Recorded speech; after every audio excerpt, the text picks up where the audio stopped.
I was away for a couple of days for the first time in over a year. It was such a good opportunity to be on the road, and it felt so good. It also gave me a chance to catch up on no less than 8 books in one 2 hour drive. And that's because I was using this incredible app called Blinkist. It's hard to find the time to sit down and read and learn more. So when you don't have that free time, you can't read or work on your personal development. That's really annoying. Blinkist is really unique, and it works on your phone, your tablet, or your web browser. Blinkist takes the best key takeaways, the need to know information from thousands of nonfiction books and condenses them down to just 15 minutes each that you can read or listen to. Right now, for a limited time, Blinkist has a special offer just for our audience. Go to blinkist.com/reach. Try it free for 7 days and save 25% off your new subscription. That's Blinkist, spelled Blinkist, blinkist.com/reach to start your free 7-day trial. And you'll also save 25% off, but only when you go and sign up right now at blinkist.com/reach.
It's interesting to me that the biggest countries in the world that are currently engaged in the sale and use of Bitcoin and other cryptocurrencies, the United States isn't even the top 5 countries there. Really, it's Ukraine. Let me pull up a chart here so you get to follow along. I can't read that, but it's Ukraine, Russia basically as the top 2. Then it's Venezuela, then it's China, and then it's, I think, Kenya over there. So it's fascinating to me that those are the countries. Ukraine and Russia are basically, from my experience, in covering Trump Russia, they're basically the same country, especially the eastern part of Ukraine. They operate in very similar ways in terms of their mafia is shared, their mob is shared. And that's very important because my first time experiencing the story of Bitcoin or writing about Bitcoin came in 2017 when the Mt. Gox exchange collapsed. And it came to me then that there seems a real possibility that these collapses were not just happening organically. They were likely happening because the Russian leaders or the Russian mafia, whichever you want to call them, was using these exchanges to siphon billions of dollars, billions of rubles probably, out of Russia into dollars, and basically using these Bitcoin exchanges as money laundering vehicles. And that is why when Mt. Gox went down, Vladimir Putin was quoted as saying that he was described as being mad as hell about it. Why would Vladimir Putin care about a Bitcoin exchange? He cares about it because probably it was housing a lot of his assets, or at least was using it to move assets from Russia to the rest of the world. It's a shady place, Bitcoin, and cryptocurrency has been a shady place all along. It's been run by organized crime. It's been run by people like Vladimir Putin or other leaders who have autocratic tendencies. This is how money gets funneled out of those countries into the West. And now we're being asked to adopt it and bless it here in America. And I want to get your take, any of you, but why don't we start with you, Dave, about what you think about that piece of it. Are we just allowing organized crime from Russia, backdoor entry into our system? Yeah, I think there's multiple different factors that are sort of converging to create multiple different effects at the same time. So on the one hand, you have what we could call like the financial underworld that has taken a bit of a shine to Bitcoin. A lot of people, I think, overstate the fact that like it's primarily used for that kind of activity. I don't know if that's true any longer. There was a new report that came out last week it was produced by a firm called Chainalysis that kind of makes the statement that there's hardly any fraud or illicit activity on Bitcoin. I think that's also an overstatement. The truth is somewhere in between. There's a lot of legitimate use, and then there's a lot of shady stuff going on as well. But the narrative of like Russian oligarch interests using it, I think, is valid. We've seen some evidence of like political operatives being paid off with Bitcoin in exchange for participation in operations like January 6th or information ops, that kind of thing. So it's a playground for that kind of stuff. But at the same time, when you talk about Russia and China have recently announced that they are going to partner to try to fight the dollar's hegemony and erode U.S. dominance with respect to the dollar. And there's only so much that they can do on that strictly on their own without the input of, say, like other actors. Now, on the one hand, they may want to do that, but in order for that to work, China is going to have to basically reduce its reliance on dollars for things like its Belt and Road Initiative. And so everything's interconnected, everything's interlocked. You can't just kind of decide to wage unilateral war on the dollar and still expect to get stuff done in the world. You have to do it in a measured way. So one strategy that I think that we may see as a way to erode confidence in the dollar, but particularly to erode confidence in the U.S. financial system, is to amplify any kinds of attacks that may occur in terms of driving people away from the traditional financial sector and the dollar into cryptocurrencies. And I think that that's something that this kind of January 6th linked network is in a position to do independently of Russia and China. And then Russia and China may decide to pile on to such a thing. So say, for example, that Elon Musk and Kanye West and Peter Thiel and a bunch of people decide to start shilling cryptocurrency and to start, raising questions about, let's say, the ratio of the S&P PE to like the GDP, which Elon Musk actually did just the other day. This is your crowd. Yeah, these are your guys. These are all buddies, so you got Charlie Kirk and Candace Owens and Kanye West and Elon Musk, and these guys all know each other and they're giving each other tips, and I think in some cases coordinating their messaging. I have to assume that those guys could decide to sync up at any time and launch an information attack that other kinds of large actors like state entities could latch onto. The other thing that we've seen... Isn't that illegal, by the way? You'd think that running up stocks like that on false information would be illegal in the old world. It's not illegal in the Bitcoin world? But there's no real regulation on the Bitcoin world. So Coinbase right now is regulated as a money transfer service, which is not regulated as a security. So there's real questions about whether people are buying Bitcoin on leverage, which in that case, they're basically getting margin type services. And while Coinbase itself doesn't provide those kinds of margin leverage services, they seem to be partnering with firms that do. So there's a lot of kind of funny money that's propping up the price of Bitcoin right now because people are borrowing money to buy it. So when have we seen this before? We saw this in 1929. We saw it in 1980 with this Hunt brothers attempt to corner the silver market, where they were borrowing, a lot of people were borrowing money, buying silver using money that they had borrowed. So there was a rule put in place in early 1980 called Silver Rule 7 that prohibited the purchase of silver using leverage. Right. And so what that ended up doing was it pretty well crashed the price of silver after about 6 weeks. And we had the same thing happen in 1933 with gold, where because the New Deal needed to be put into place, a lot of the gold bug types, the people that were really enamored with the gold standard and thought that printing of money by the government was the equivalent of theft, which you can get into a long argument about. They wanted to hoard gold. And so Roosevelt basically said, no, you can't do that. If you've got silver certificates, you got to turn them in by this date, or gold certificates. And so they prohibited the hoarding of gold. And the same thing had to be done in 1980 with the Hunt brothers. And so what my personal opinion is that the same kind of thing is playing out with crypto. And some people say, well, crypto is not the same because crypto is not tangible. Well, in practice, neither is gold at scale. Like nobody's going to be sitting on some giant pile of gold personally. It becomes an abstraction. So there's not a lot of difference between Bitcoin and gold. And the reason why that they're similar is because Bitcoin is an abstraction that you can actually keep track of. You can assure continued long-term ownership of it. And it's scarce in its nature. So there's only so much Bitcoin to go around. So in that regard, it functions exactly as digital gold. And I think the difference between 1934 and 1980 and now is that we have not caught up to the fact that this same type of effort is being made to corner this like goofy commodity and use it as a way to challenge the primacy of the dollar. And we haven't implemented a rule to prevent that right now. So I think we need to implement some kind of a reasonable precaution that says, look, if you're borrowing money to buy crypto, that's about to not be possible. And that would have the effect of lowering the price of crypto and stabilizing things. It would to some extent, yeah. But there's people have to declare that, and Coinbase would have to agree to do that. Well, have to be forced to do that. But it doesn't help the hysteria part of it. I'm going to see an IPO tomorrow that's going to launch into a crazy way to the, how much is it going to be worth, do we think? Maybe 100 million, maybe more. It's so much money. And that's going to create even more anticipation, more interest in Bitcoin, probably drive the price up a bit more, and more hysteria. And then on top of that, you've got China and Russia China in particular, introducing their yuan digital currency, which may not enter our marketplace until 2024 or whatever. But it's still the first time we've seen a government create a wallet that is going to allow the traditional money, the traditional yuan next to the digital currency and any Bitcoin, anything else you have in there, by the government of China to integrate and mix all these currencies with each other.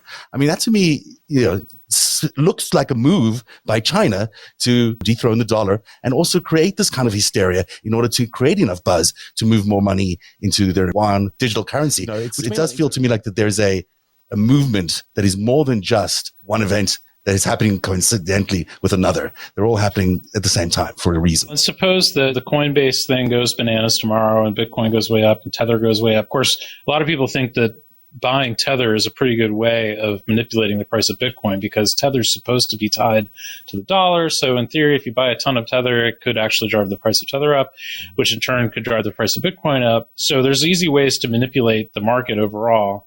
And if things go really crazy tomorrow and things seem like they're just going through the roof and everything is optimistic and everything is wonderful, suppose on Thursday, Elon Musk tweets, stonks. And he basically makes fun of the traditional stock market and in favor of all this Bitcoin shit. What'll happen is you'll end up with a bunch of people networked online saying things like, I'm fucking selling all my AAPL and my GOOG and I'm going all in on Tesla and BTC and whatever else.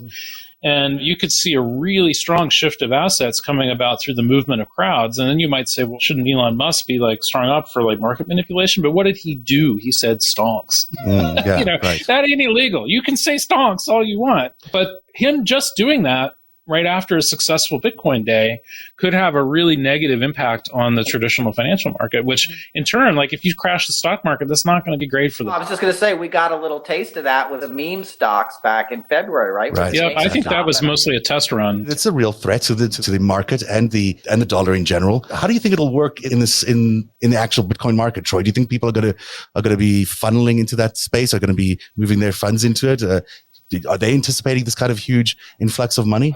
Yeah, that seems to be the trend. And like you said, what anyone who can is taking advantage of, channeling all that hype and all that energy and getting the price of Coinbase and the price of BTC to play off of each other, because each one legitimizes each other. Now it's gone from just the blockchain has nothing to do. This is a brand new financial system. It's brand new.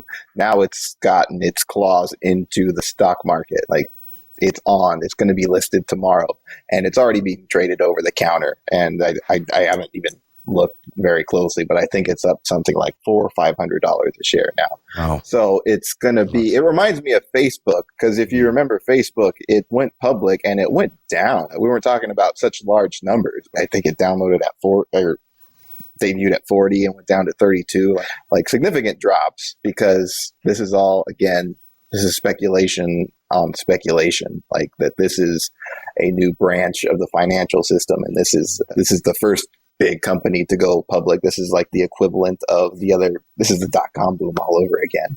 Of these companies getting into this space and just making up domains and everyone getting in who doesn't want to buy pets.com, like that's on fire right now. And that was just a website that you could still visit the archive version if you go to Wikipedia, and it's just a website that like your kid could do now, and it was nothing but speculation were there. Obviously, this is different. This is something that was, created in 2009 and now has withstood the scrutiny and whatever attacks could be mustered. If you think about, hackers and the concept of a honeypot, if someone wanted to mess with it, if someone wanted to start compromising the system, they would have done it by now just to do it. Now there's a huge financial incentive to do, and they haven't, and that hasn't happened yet. So it gives it legitimacy, and then influencers can inject legitimacy at any time. And timing is everything. Like you were saying, I'm sorry.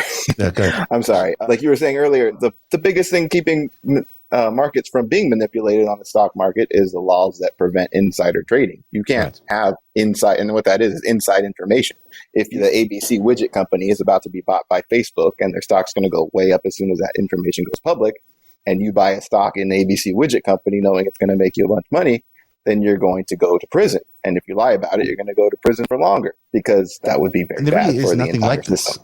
There's nothing like this in the space. There's no Bitcoin regulation. is not regulated. The blockchain is not regulated. And the same things that are sold as the strengths are also what's keeping it on this inorganic path where it can be manipulated. There's no laws against coordinating large enough buys to make the price go up just because you're trying to time it the way you want to. I don't really have the elevator pitch on this work, but basically what I'm trying to say is there's nothing to stop people from working together to game the system.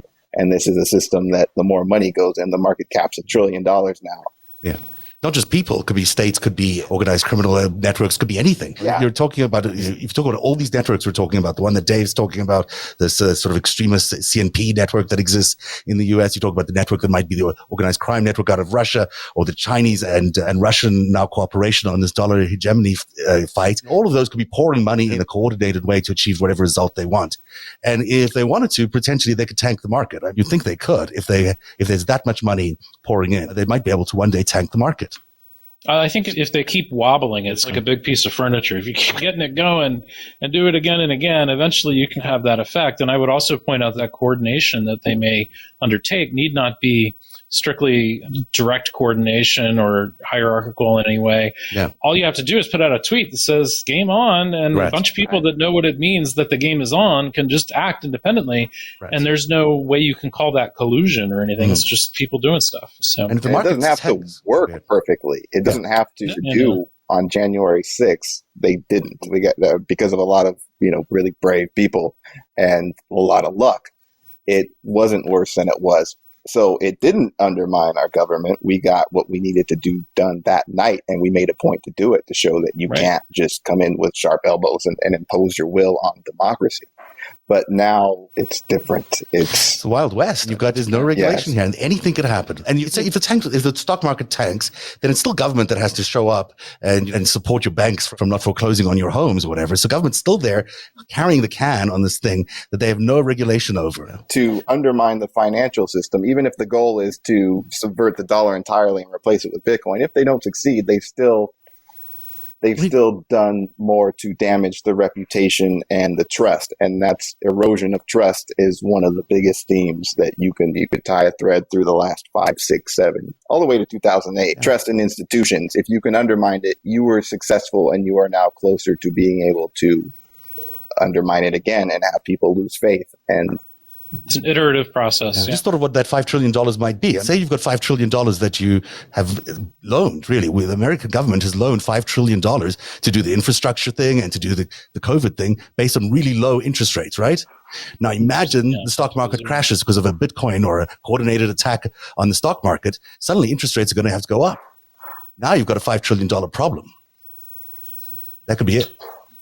Yeah, and I think that some of these folks are realizing, too, that because of all of this extra stimulus money, that's so much of that money has gone directly into the stock market as well. And that's another interesting point, is that if you think about the people that started 2020 really rich, they ended 2020 much richer because people don't know what to do with this money. There was nothing to spend it on last year, so people just stuffed it in the stock market. Right. And so things are really overinflated. The dollar is overextended to a large extent. It's strong, but it's still, we've got a lot of them floating around out there, 5 trillion new ones. It feels like a pretty unstable moment. And to the extent that you could inject energy that's destabilizing into the system, you could topple different things. And but the results may not be predictable, but as you guys were saying, it doesn't necessarily have, it doesn't have to be a perfect thing. All you have to do is create some damage and accelerate it to the next stage. Yeah, and that damage ripples out. We're talking about theoretical things, but there's real world consequences. It's like Dave said, somebody's grandma loses their house. Like, that's the part that scares me, is the human suffering that can be like, that happens. I saw it in 2008. I was touring the country. Right. I used to work with rock bands, and I'd go sit in front of my hotel in Houston, like a St. Regis or something, and there'd be somebody on a park bench next to me who was like, yeah, I had a job at Walmart and I got laid off in 2008, and then I lost my apartment, and now I live on this park bench. Like, not deranged homeless people, like people who the system didn't work for them. And like you guys just said, I'm in Westchester County. I'm in a town like hedge fund guys, and there's a few famous billionaires here, people that did really well in the last year. And I go into the city every day, and there's construction everywhere. There's new buildings going up everywhere. There's people at the high end of the real estate market buying these huge apartments all the time. And you look at the streets, and every other store is closed. There's never been more people living in the streets. It's like Dave said, it doesn't look like a healthy moment. It may be an exciting moment. It may be overinflated with capital, and certain people are having a great time and trying to even figure out what to spend all this money on. But it doesn't look like a healthy, sustainable situation we're in. So anything that's going to spike those markets and add further volatility is terrifying to me, especially if it can be somebody like Elon Musk, who's clearly like a Batman villain in my mind. And I worked with Kanye. Like, if you don't want anything, he came and did a Sandy benefit I worked on after Hurricane Sandy, and I was the after coordinator, and I had to chase him around all night to just get him to sign his paperwork, and he never did, and left the building. And then we put out a film, and finally his manager told me, he's like, no, he's not signing it. We don't need the money. Screw it. But we couldn't release the movie with his performance in it make money. It was a charity. Charity event. Wow. I was like, so trust me, that guy's out of his mind. And you don't want him getting together, because somebody like Elon Musk could manipulate Kanye all day long. It's like Trump. You just flatter these guys and you can get them to do whatever they want. So it's scary. It's just terrifying. It seems like the masters of the universe have figured out that they can boom bust the market themselves and make a fortune off it. And then they don't have to worry about getting jobs for everybody or feeding everybody. That's just is another way to earn a lot of money. It seems to be where we're at. Troy, what are your thoughts on all this? It's nonlinear warfare. It's taking advantage of weaknesses we have, vulnerabilities that are based on our Constitution. Like, these are what we founded. These are traditionally our strengths, our liberty and freedom. And they're selling these, cryptocurrencies as liberty and freedom, while completely ignoring that it's going to the end goal for everyone is to completely undermine what underwrites the U.S. government, the U.S. military, the concept of infrastructure. Like, they have either no idea or they're being extremely disingenuous and holding back a lot of information. That it's just like they sell themselves as the replacement to bankers and Wall Street, but they are now. I mean, tell me the difference. Like, the attire and now they're on computers and not terminals in a building. Yeah. But there was an acronym they would use back then, or I'm sure they still do use, IBG, YBG, the people that make the kind of legislation that repeals Glass-Steagall and rolls regulation back so that more money can be, created and more opportunities can be created, which means that cut is still 99% to 1%, but it's more money, so they look good while they're doing it. And then 20 years later, you get the mortgage crisis, because those really bad mortgages were rebranded and resold as securities that could be traded and had some kind of value, when really they were just junk bonds dressed up with a AAA grade from someone that you were supposed to trust. So I can't think of another way where you could convince the citizens of a country to go and try and cash in all of their holdings in the companies that make us strong. I'm not a FANG, Facebook, Apple, Google, Netflix. I'm not a fan, but those are our biggest companies and they do drive a lot of American innovation. And if we're going to let our own people be manipulated into working against their own interests, that is, like Dave was saying, that's anti-democratic. We're not even able to make informed decisions to our own interests because we've been just swarmed by propaganda and people activated by propaganda. And yeah, everyone has a right to do what they want, but they also have a right to be fully informed. And I think you've all probably experienced at some point the Bitcoin trolls, the laser eyes coming out and telling you all the reasons why you're bad and stupid and they're smart and cool. But every time they do, it should be seen as something unsettling. Like, there's no investment. If you're serious about investment, there's been no fanboying in the history of investment. Second to Bitcoin and Tesla, no one was wearing IBM shirts in the 70s. No one was like standing Apple. Exactly. Like, it just worked because they made good stuff. Yeah. And now it's completely warped. And I'm not saying we're too far gone, but we don't have the best information. So they shouldn't be worried about every single attack against their ideologies and against the blockchain and against Bitcoin, and every argument against it makes it stronger because it either takes down Bitcoin and everybody comes to realize, oh, it's a scam and we got to sell Bitcoin and make it go back down to zero. Great. Then Bitcoin's been defeated. And why? That's not going to happen. If you really believe in Bitcoin, if you're invested in Bitcoin, then you believe it is the future, and attacks and commentary shouldn't bother you. It gives you an opportunity to shore up your weaknesses and make it this thing that can, last generations. Right now, it's 15 years old, less than 15 years old. It's the US dollar is much older than that. It's been what drives the world economy since World War II. And I have a lot more faith in that than a Bitcoin. Despite what's happening, it might be the hot thing right now, but everyone just needs to take a step back and realize how fast this is happening and this information. And now it's information and money and the economy. It's a very big problem. I know we're like an hour and a half show here, but it deserves more time. And the thing which bothers me or scares me the most is the American people have had this dollar to use as a way to force human rights, as a way to encourage human rights, maybe this is a better term, as an instrument of foreign influence for over a century now. At least that's how we've used it the last century. Once we lose that dominance, once we lose the American dollars, dominance as the currency that must be used for all major transactions in the world, and that's beginning to deteriorate, then it's a lot harder for us to do that. It's a lot harder for us to go anywhere in the world and say, hey, listen, you've got to be a lot more like us. You've got to protect women's rights or protect, or defeat racism or whatever it is you're trying to say. It's a lot harder to do that without the dollar at your back, Dave. Well, what has been Putin saying since like the year 2000? Like since he was 4 feet tall when he was a little czar. He's been saying, that the whole problem with the world is U.S. It's a unipolar world now since the end of the Cold War, and there's no check and balance to the United States. Yeah. And that has informed like almost all of the propaganda that gave way to the last 5 years. It's not a coincidence. Mm-hmm. Yeah, and I might just say that I think it's probably premature to predict the dollar's demise or its lack of influence. I think it is going to remain the dominant mode of financial expression for a long time. The thing that I think that we do need to try to do, though, is recognize the potential threat that these kinds of alternative currencies combined with information operations pose to stability.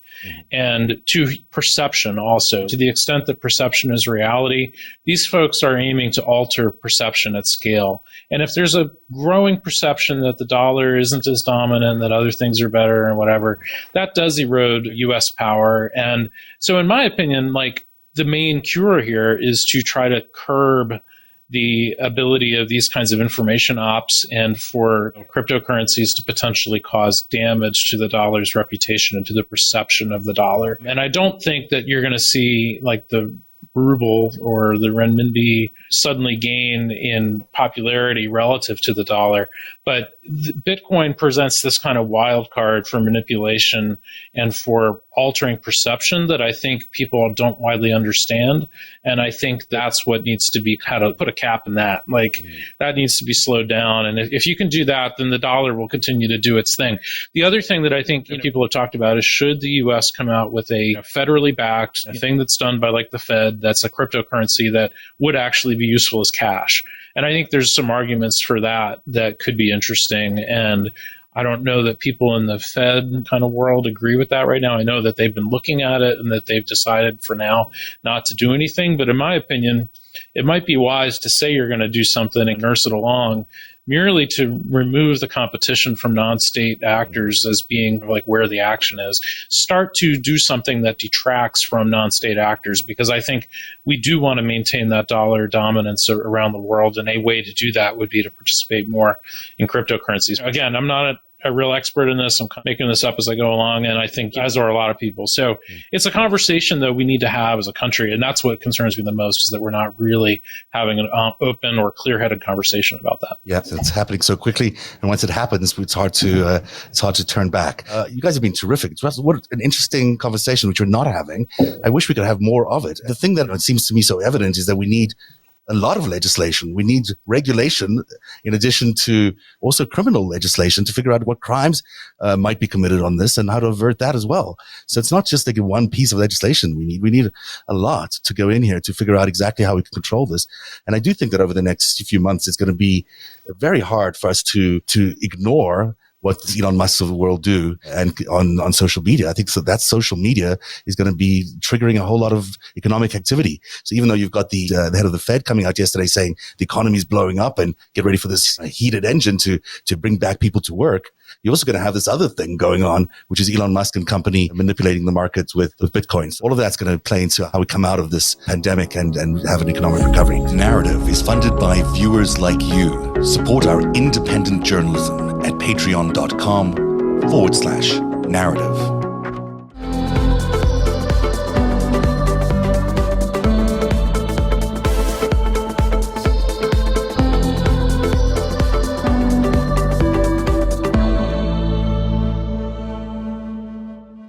I was away for a couple of days for the first time in over a year. It was such a good opportunity to be on the road, and it felt so good.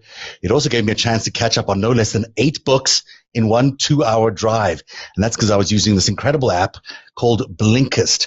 It's hard to find the time to sit down and read and learn more. So when you don't have that free time, you can't read or work on your personal development. That's really annoying. Blinkist is really unique, and it works on your phone, your tablet, or your web browser. Blinkist takes the best key takeaways, the need-to-know information from thousands of nonfiction books and condenses them down to just 15 minutes each that you can read or listen to. Right now, for a limited time, Blinkist has a special offer just for our audience. Go to Blinkist.com/reach. Try it free for 7 days and save 25% off your new subscription. That's Blinkist, spelled Blinkist. Blinkist.com/reach to start your free 7-day trial. And you'll also save 25% off, but only when you go and sign up right now at Blinkist.com/reach.